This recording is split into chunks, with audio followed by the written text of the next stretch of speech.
No data, no problem. Zabu allows you to buy or sell securities on the Altex exchange from anywhere in Uganda via USSD. Step 1. To buy, dial *292#. Step 2. Select buy. Step 3. Select the product you would like to buy. For example, bonds. Step 4. Select your preferred maturity year.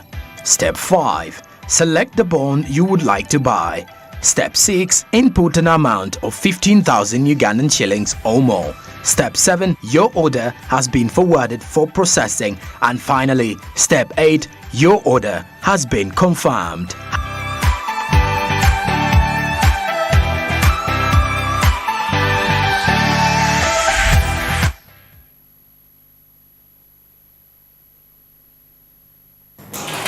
Good morning again, and many thanks for joining us here into our Business Insight for all the viewers wherever you are. And of course, like Andrew said, that in the discussions we shall be having in the Insight, you'll get to realize that it's more to do with conversations around the land title.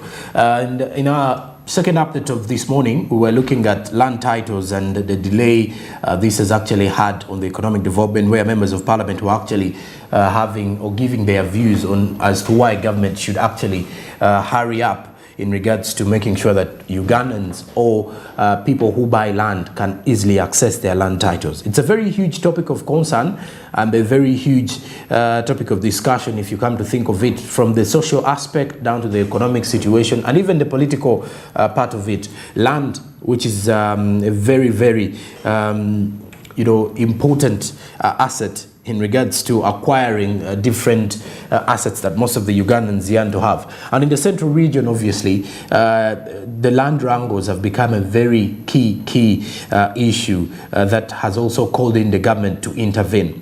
Different brokers, of course, the people who have actually been frauded by acquiring land that has already their rightful owners, but they also have land titles, so you wonder, where are they getting this particular land title? So the concern is still a huge one when you come to think of it. So we want to understand why land matters are still a very huge problem in the country, as much as we look at the fact that, as much as we appreciate the fact that land is a very essential asset in the world we are living in today. Now, our conversations today will definitely be rotating around that. And joining me this particular morning, I have Ewan Mukisa Joel, who is a Vice Chair, Land Surveying Chapter, Institution of Surveyors of Uganda. Many thanks for joining us, Joel. Good morning. Thank you so much. Good morning. Okay. Speaking of land matters and land wrangles in the country, where do you think the biggest issue arises from in regards to acquiring land? When it comes to acquiring land, I think the biggest issue is the people you work with. Okay. Yeah, because it basically it has been infested by a lot of quacks. Okay. Yes. So when you get, let me say, a broker or a land surveyor who is not professional, or who is not regulated by the government, chances are high you may have issues when you are conducting that transaction of acquiring land. That is the major problem I see. Did you talk about delays? Yeah. When you look at the delays in that, more so when someone like me, I should say, I'm going to buy a piece of land, maybe a plot of land or an acre. Let's say, let's start with an acre, and I need to at least have a land title with me. Where are the delays? What causes these delays in acquiring these land titles per se? For example, I'll give an example for fresh surveys. One of the delays we normally face is quorum when it comes to area land committee and district land boards. They may be, let me say, if they are to sit like once a month, you may find that the quorum has not been, they are lone quorum, so that month passes without them handling some transactions. Then when it comes to maybe the ministry, you may find there are issues like leave and maybe absenteeism. Yes, those are some of the issues. But also, these transactions also have a lot of checks and balances. Yes. For a land title to really come out, it has to go through a land surveyor, it has to go through a cartographer, it has to go through a register of titles, it has to go... So it is a string of individuals and officers before it comes out. So, you can't skip the queue. Yes, that's one of the challenges. You can't skip the queue. Let me say, if maybe the cartographers is one official duties in another on another governmental obligation, you may find that that entire week or that entire month there's zero work. You can't skip. Or the people you worked on before you left will continue with the processes, but you'll find that there is a backlog left behind until that person returns to office. I think it's a general problem in every area of absenteeism and leave, and maybe lengthy systems of operation. Well, Joel, first take us through land surveying, the processes of land surveying. I think I would have even started with that. What happens for you from your perspective of the land surveyors and everything? What normally happens in such situations? The process of land surveying, I'll give like a blanket overview. Land surveying itself involves, I think, about 5 competences. There's cadastral surveying, there's engineering surveying, there is geographical information systems, there's geodesy. There is, I think, planning also is in some way kind of surveying. So there are so many competences that go under land surveying. So when we are talking about land titles, that is specifically cadastral land surveying. Yes, which involves majorly, I think there are 2. There is one called opening of boundaries, and the other one is called the subdivision process. Yes. But I think they go hand in hand because you can't do a subdivision without opening boundaries of the land you're working on. Opening boundaries entirely means that the map in the land title is going to be placed on ground vis-a-vis the physical features.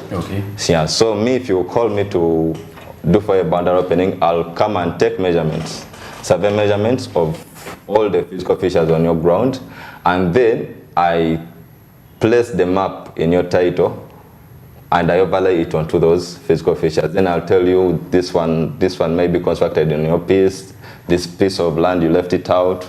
Yes, that is basically land surveying. And speaking of what you people do at the Land Surveying Chapter Institution of Surveyors of Uganda, what normally do you look at? And as an institution, I should say, what normally do you look at, and what represents your brand? What represents our brand is, I think, number one thing is integrity. Yes, we are very key. We are very serious when it comes to our integrity. Then the other issue is that we are an association of about 2,000 people. Yes, which brings together all elements of surveying. There is valuation surveying, land surveying, and quantity surveying, hydrological surveying, land agents, and so many. There are so many. Yeah. So our role is basically we lobby for the profession. Yeah, we lobby for the profession in government. We also have committees that handle disciplinary cases if there are surveyors who are misbehaving out there. There are committees that are responsible for membership growth. Yes, let me say membership and career development. Yes. Now, speaking of lobbying for government, so that means you, the other surveyors, the other land agents or brokers, whatever they may be, or the other associations, private associations, who come to you, they bring in their grievances to you, and then you take them to the government. Yeah, that is basically it, because we are normally consulted in case there are amendment of laws that are really affect us. Yeah, we are consulted in case there's, let me say, a court case that requires a genuine surveyor to handle. Yeah, I think we are one of the people you reach out to, and then we can recommend to you the best person who can handle the job. Yes, and when it comes to lobbying, there are also policies that we believe, we as surveyors, when you talked about delays, we have always tried to convince the government that there is no reason why a land title or the process of land acquiring should go through the same officer 3 times or 2. If it has gone through the planner once, there is no reason why it should come back. So those are some of the reasons we exist and what we lobby for and what we stand for. We want to simplify this process such that everyone at least they can secure their rights of land. Okay. Yes. Joel, let's talk a little bit about construction. When you look at construction, we always hear cases of I need a land surveyor who's going to come through at the start of my, to view the site and everything. This brings me to understanding let's look at the different types of surveyors. How can someone differentiate which surveyor is needed for, let's say, a specific project, and how important are they? Let my viewers get into context with the entire idea of survey. I will start by saying that each time you are doing any development on ground, you need not only land surveyor, you need all surveyors. Okay. Yes. For example, if I'm going to purchase a piece of land, let me say on Ginger Road, first and foremost, I'll need a land surveyor who will show me where that piece is and the developments they are on. Secondly, I'll need a valuation surveyor who will guide me on how much I should pay for that property. Okay, someone who is into the economic part of it. Yeah, who knows the figures around the valuation issues. Yeah. Then when it comes to construction, you may need a quantity surveyor. Okay. Yes, who is going to be very keen on your bills of quantities. Yes. Then maybe the other I've left out is maybe you may need a hydrological or mining surveyor. Okay. Because now the way the world was made, the way God made it, is that there are minerals under there we may not be aware of. So you also need that kind of report to tell you that maybe where you are there's gold down here. You can't really do this building here.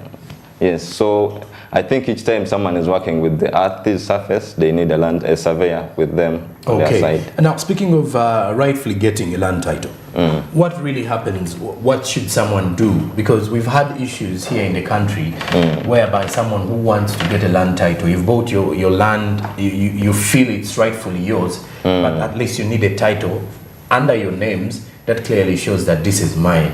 In case someone wants to take it over forcefully, in case you go to the courts of law, you have evidence that it's your land title, or this is your property. What normally happens? What should people do to get a rightful land title?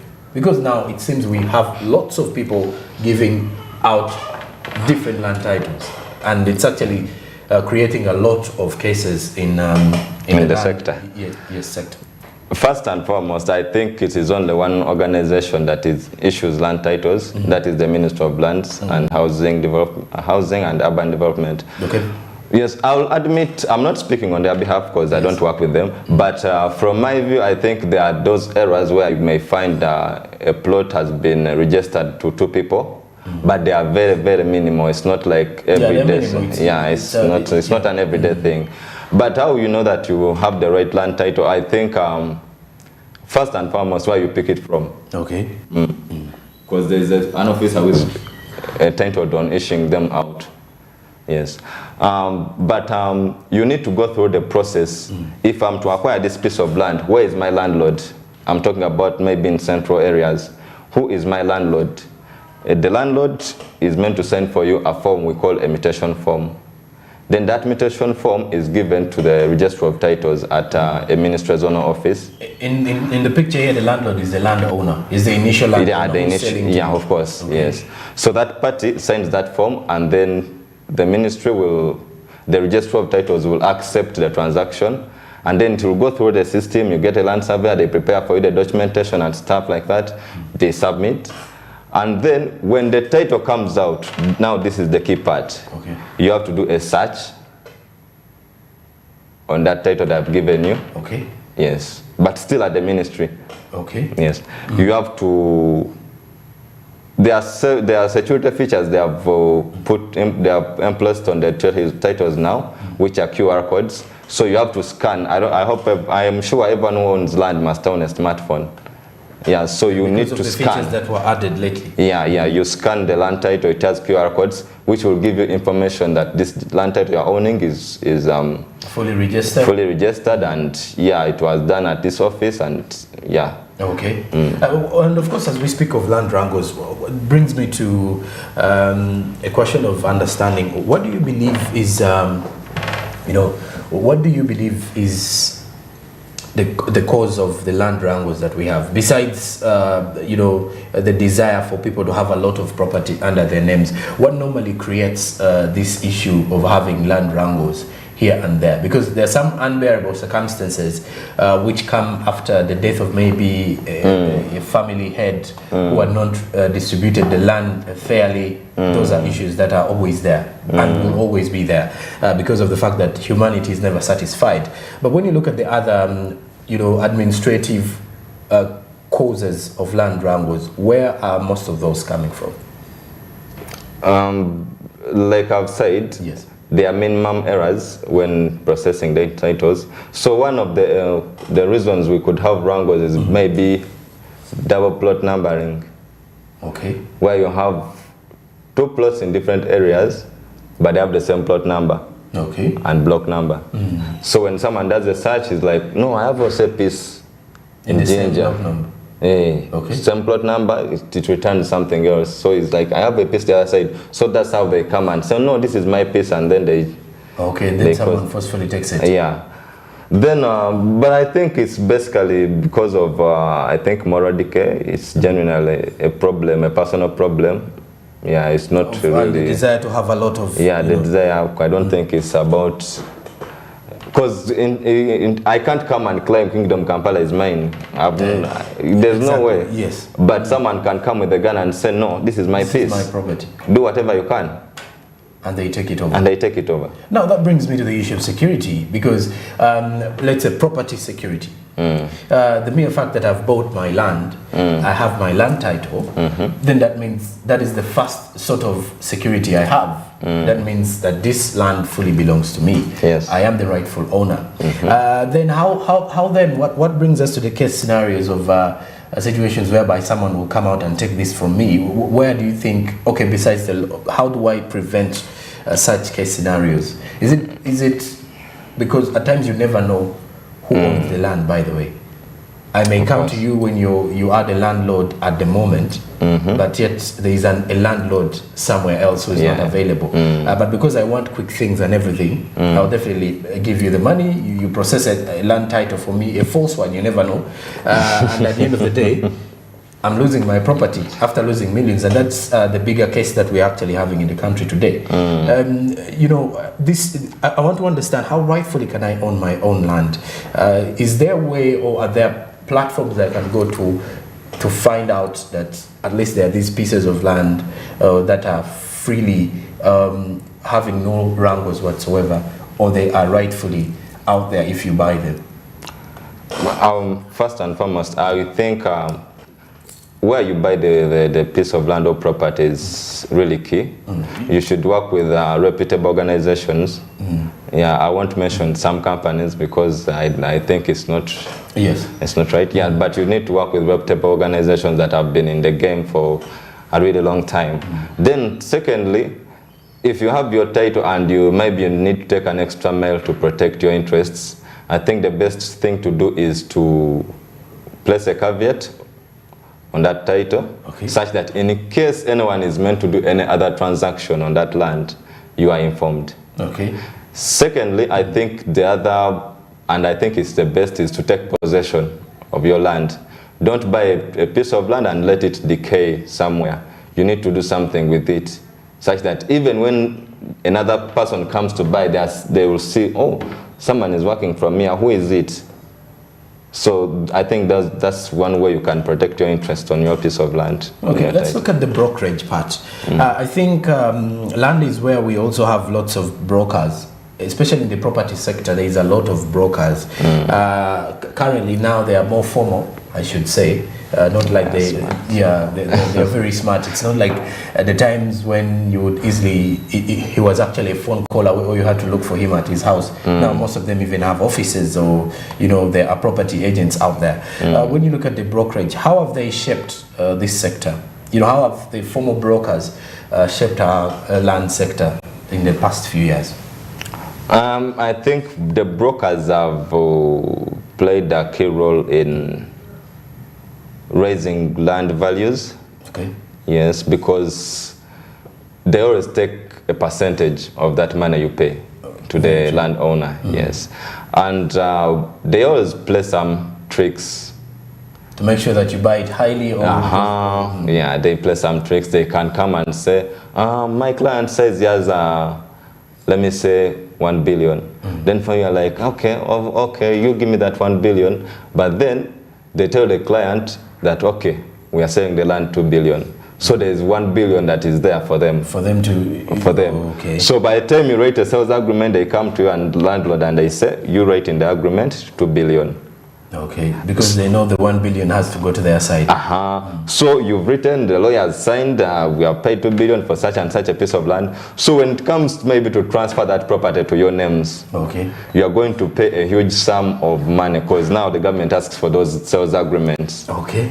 In form of stamp duty, you are going to pay a huge sum of money you didn't actually take. Okay. So that is basically the hard part about the brokers, what they have done to the industry. Okay. They are causing a lot of, I don't know if I should say waste or, I don't know, someone is somewhere benefiting out of that game they are playing. Okay. Yes. And I want to believe that the majority is the people in the brokerage kind of setting. Yeah, yeah.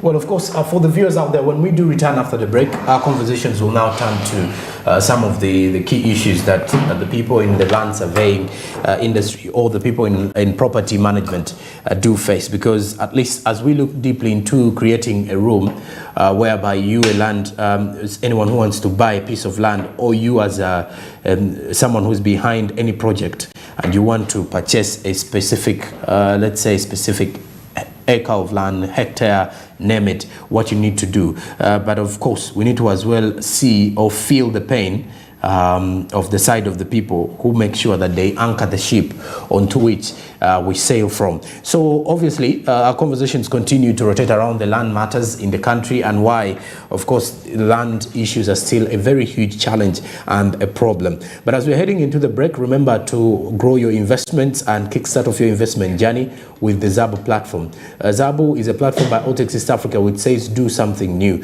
Today, if you want to register with the platform, use the USSD code *292#. Registration is with your national identification number. Then after registration, you'll be able to kickstart off your investment in the next 24 hours after you'll be able to invest with just a minimum of 15,000 Ugandan shillings. That is if you want to invest in government bonds and other securities available on the platform. Zabu says, my money, my future. With Altex East Africa, you're reminded to do something new. So there you have it, Zabu. You can easily invest in government bonds and other securities. We return shortly with our last part of the conversations here with Joel Mukisa as we look deeper into understanding the issues to do with the land matters in the country. Good morning.